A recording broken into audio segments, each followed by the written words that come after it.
আপনি কি সব সময় ক্লান্ত, অমনোযোগী বা স্ট্রেসে থাকেন? তাহলে জেনে নিন 5টি অভ্যাস যা নীরবে নষ্ট করছে আপনার স্বাস্থ্য। ১. সকালে না খেয়ে বের হওয়া। সকালে না খেলে মেটাবলিজম ধীর হয়, এনার্জি কমে যায়। একটু হালকা স্বাস্থ্যকর খাবার দিনটাই বদলে যেতে পারে। ২.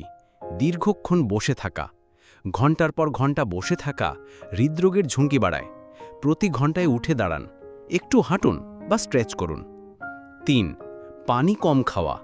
পানি কম খেলে ক্লান্তি, মাথা ব্যথা আর মনোযোগের ঘাটতি হয়। প্রতিদিন অন্তত ৬ থেকে ৮ গ্লাস পানি পান করুন। ৪. ঘুমের আগে মোবাইল স্ক্রল করা। মোবাইলের নীল আলো ঘুমের রুটিন নষ্ট করে দেয়। ঘুমের অন্তত ৩০ মিনিট আগে ফোন দূরে রাখুন। ৫. নিজেকে নিয়ে নেতিবাচক কথা বলা।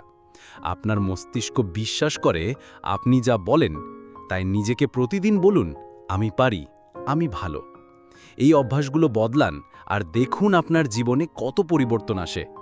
এমন আরও ভিডিও পেতে এক্ষুনি সাবস্ক্রাইব করুন deep dive facts by SM আর বেল আইকনটি প্রেস করে অল করে দিন।